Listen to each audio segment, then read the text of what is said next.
First they heard her song, a sonorous drone that crept around the bend, slow and seductive. The music became louder as they approached, and they could soon make out a voice singing. It was an old mannequin woman, not much taller than Kip, seated in the middle of a crossroads singing to herself. The woman was clearly some sort of vagrant, for she carried upon her shoulders a huge pack bound with twine. The pack contained a clutter of random objects, hats, blankets, and lamps, as well as more interesting things like books, bird cages, and lightning rods. It reminded Molly of a snail's shell. The woman was hunched over a strange instrument almost the size of her body. An instrument had a crank at one end. When she turned the handle, deep notes came out that Molly thought might be what it would sound like if honeybees could sing. You think she's a witch? If that's a witch, she ain't much of one. Hardly a wart on her. Only one way to know for sure, though. Pardon me, Mum. My brother here'd like to know if you're a witch or not. I fear my answer will disappoint. So you ain't a witch then? Not everything old and ugly is wicked. I dare say that with enough years, your lovely sister will look no better than I do. And it'll be her that's frightening children that come by. The name's Hester Kettle. I'm the storyteller in these parts. I travel here and about, trading my songs for lodgings and food and odd things. And pray, Mum, what's a storyteller doing all the way out here, on foot no less? I'm on foot because I've got no horse. As to why I'm here, news stories are rare in these parts. It's not every morning we get strangers come through at the hollow, and two foreigner children with nary a penny between them riding due south on a stolen fish cart. Well, that's a story if I've ever heard one. You take that back. We're not thieves. My sister bought the cart from a fisherman who had no use for it.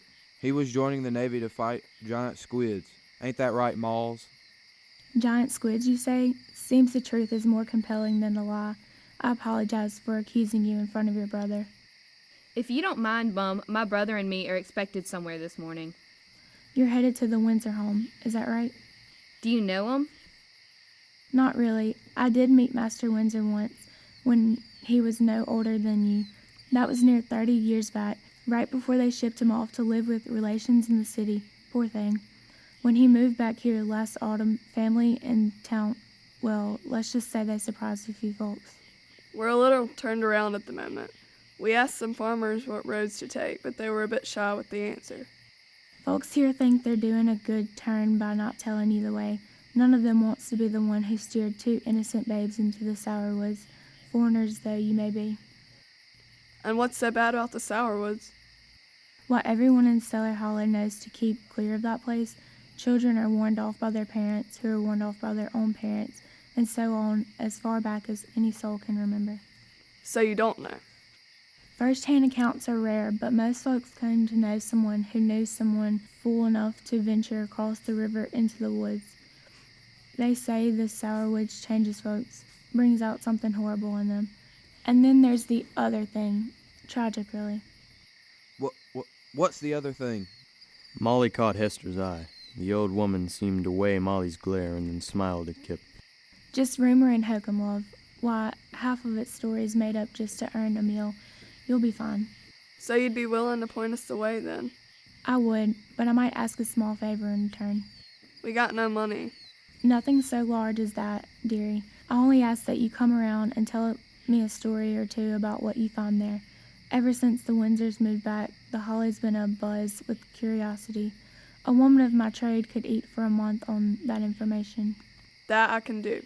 Ain't 3 miles as a crow flies. Follow the sound of the river, and if you hit a fork, take the way that looks overgrown sour woods, is the road less traveled by far. When you come to an old bridge, well, you're right on top of it.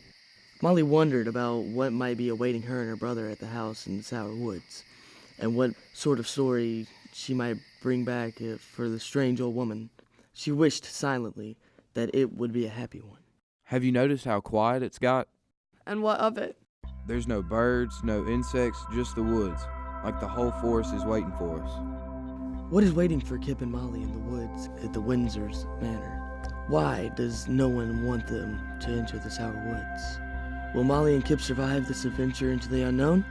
If you are brave and like to be scared, you will enjoy reading The Night Gardener by Jonathan Oxford.